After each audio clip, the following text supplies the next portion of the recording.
Bibliophiles of the internet, my name's Adriana, and today I'm here to bring you some if you like this, then you'll like this book recommendations. Jumping right in, if you like Uprooted by Naomi Novik, then I think you should try Deathless by Catherine M. Valente. This is a very dark retelling of the infamous Russian myth or fairy tale of Koshchei the Deathless. It's told from the point of view of Maria Marevna, who starts off as a normal human girl but eventually becomes Koshchei's bride, so she's kind of thrust into this world of magic and power and betrayal that she doesn't quite know how to navigate. But as the years go by, she learns more about her role and she comes into her own way of ruling and wielding power, and eventually her goal is to overtake Koshchei completely. I put this book into conversation with Uprooted because I feel like they're very similar in the sense that they both have these mythical or fairy tale-like influences. In the case of Uprooted, it's a Polish influence, and in the case of Deathless, it's a Russian influence. And so that inspiration taken from folklore really lends itself to creating these very lush, distinctive atmospheres, and also the writing styles of both books are very lyrical and almost reverent. So if you really connected with the prose and imagery in Uprooted, I think that's an aspect you will definitely find in Deathless. And of course, both stories are about young girls who have to leave behind their families as they suddenly come into tremendous amounts of power, and I guess you could say both of these characters are striving to find their own way to maintain balance in their respective worlds. Next up, if you enjoy the Scorpio Races by Maggie Stiefvater, then I think you should try Wolf by Wolf by Ryan Groudon.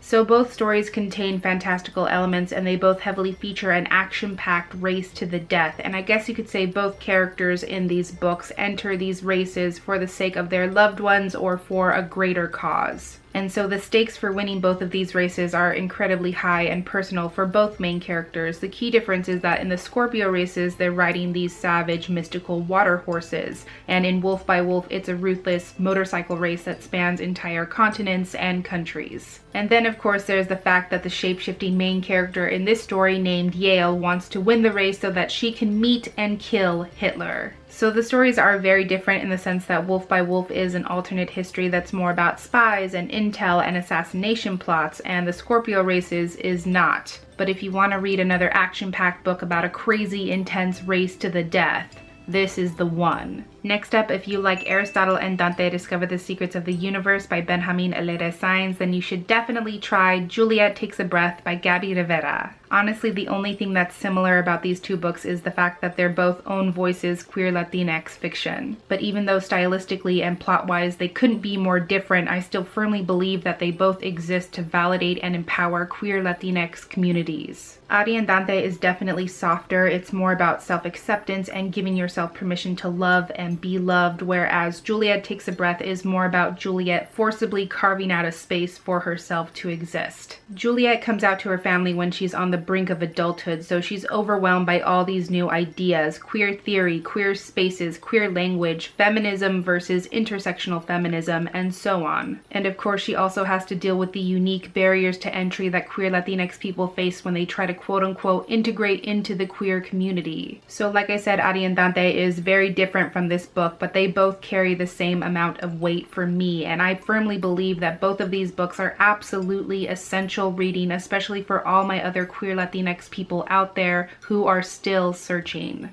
Next up, if you like His Majesty's Dragon by Naomi Novik, then I think you should try Sorcerer to the Crown by Zen Cho. I chose this one because it's also a fantasy of manners. Both stories are set around the Regency era in Britain, and they're both fantastical alternate histories that explore different possibilities concerning the war between Britain and France. Of course, His Majesty's Dragon is more focused on dragons being involved in the warfare, and this is more about the political behind the scenes concerning magic, magic supply, and possibly fairies. And for good measure, I also have a second recommendation to tack on to that one, and that is Swords Point by Ellen Kushner. This is again another excellent fantasy of manners about a hired sword named Richard St. Vier, who is ruthless, unmatched, the best at what he does until he accidentally dispatches the wrong person and all hell breaks loose. I associate this book with His Majesty's Dragon for a couple of reasons. The first is that if you enjoy fantasy worlds that maintain that familiar yet antiquated social hierarchy and that are also ruled by specific societal conventions concerning social interactions and propriety, then you will definitely enjoy this. And the second reason is because in His Majesty's Dragon, the main character, Captain Lawrence, kind of makes a huge decision on the fly without fully considering the consequences of that decision, and it kind of alters the entire course of his story.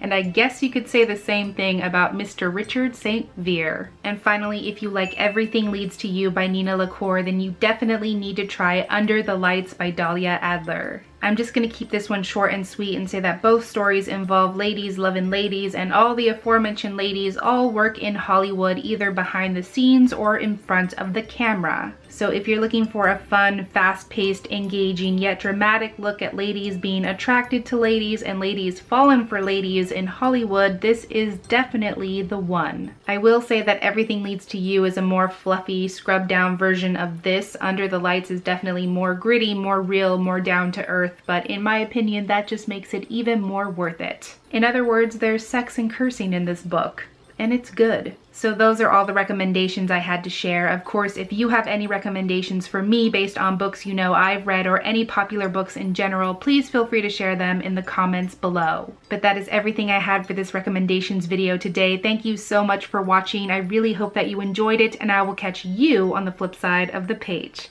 Bye!